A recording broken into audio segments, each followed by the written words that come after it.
Hi everybody, Andy here with etrailer.com. Let's take a look at the Shocker Hitch Air Cushioned Gooseneck Coupler. This cushioned gooseneck coupler is going to smooth out your ride and help reduce wear and tear on your equipment. So whether you occasionally tow or you are doing hotshot trucking, this gooseneck hitch is going to add an instant air ride experience to your hauling. This is going to be a great option for hotshot haulers or farmers or contractors or horse trainers. And I want to point out that if you have a recessed gooseneck ball, there must be at least a 12-inch by 12-inch opening in the bed for this coupler to work for you. The top of the hitch ball cannot be more than 2 inches from the top of the bed.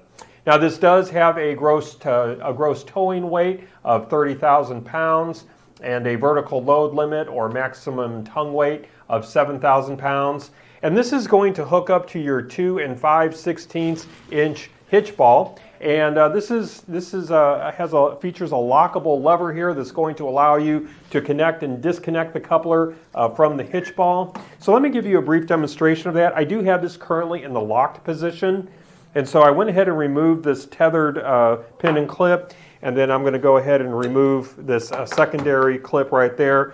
And so that's going to allow me to move that into the unlocked position. And as you saw, those bars slid in. So there's in the locked position, and there we have it in the unlocked position. And so that's going to allow me to easily uncouple when I have it in the unlocked position.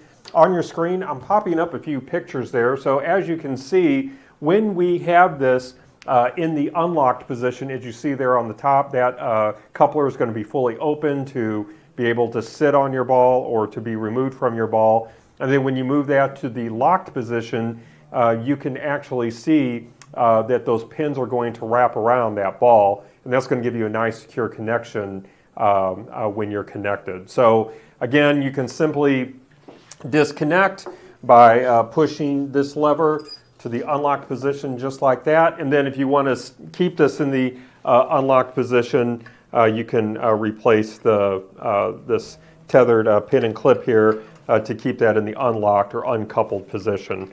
But then to couple that back to the ball, you're just going to move it to the lock position and replace the tethered pin and clip, and then we'll replace this secondary clip right there, and now we'll be secured to the ball. So this is going to be really easy to couple and uncouple.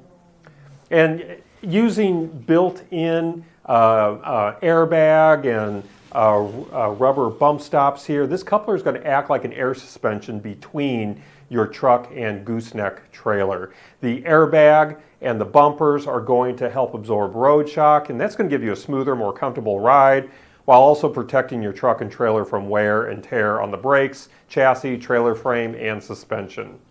The body of this coupler is designed to pivot back and forth, and as the airbag and the cushion bumpers take turns absorbing that road shock, when you hit a bump and your trailer bounces or you brake suddenly and your trailer jolts forward, this unit is going to pivot so that the airbag and the two cushion bump stops can isolate and absorb that energy, giving you that smoother ride. And you probably already saw we do have this easily accessible air valve. It's a Schrader valve right here at the top of the unit. So you're going to be able to adjust the air pressure in the airbag to best accommodate what you're hauling. So for instance, if you're towing a full trailer, you want to set this for about 15 to 20 psi. That should get the job done for you. If, however, you're hauling industrial equipment, you might need to air this up to about 25 to 35 psi to accommodate that heavier load. Once the equipment is unloaded, you're simply going to release some of that air so your unloaded trailer won't experience a stiff ride. As you see here on the front, we do have a built-in grease zerk, so that's going to allow you to easily grease up this pivot point, lubricating that, making sure that that's always working to its optimal performance.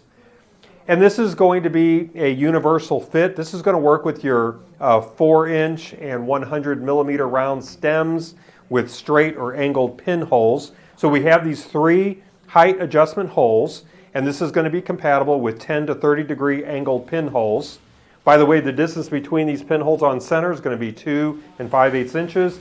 And this is where you can adjust this tube for your particular application. So I'm throwing up another picture there on the screen there for you. So I have the pin currently in the top hole there, as you can see there on the left there. So the top hole is going to be for your 4-inch round tube, angled pin from 10 degrees to 20 degrees. Then that middle hole, if you put that pin through the middle hole there, that's going to be for your 100 millimeter round tube, angled pin 20 to 30 degrees. And then the bottom hole is going to be for your round tube straight pin. So you do have that level of adjustability and flexibility there, and that's going to be very easy to adjust and change to fit your particular application. As you no doubt already noticed, this does have a 3-inch offset, so that's going to give you that extra clearance that you're looking for between your truck cab and trailer for those sharper turns, making sure that you have that clearance for that. This is made here in the USA. It's made of durable steel, and the steel has been shot blasted and powder coated to stand up to corrosion and rust. I think it's going to hold up really well for you. I do appreciate and really like Shocker's upgraded powder coat finish. It's not a glossy finish. It's more like a textured matte finish that I think looks good in their trademark red color. And so again, I think it's going to hold up really well for you, protecting the investment here that you're making. Well, I think that's going to wrap up our look today. I do hope that our time together has been helpful for you. Again, my name is Andy. Thank you for joining me.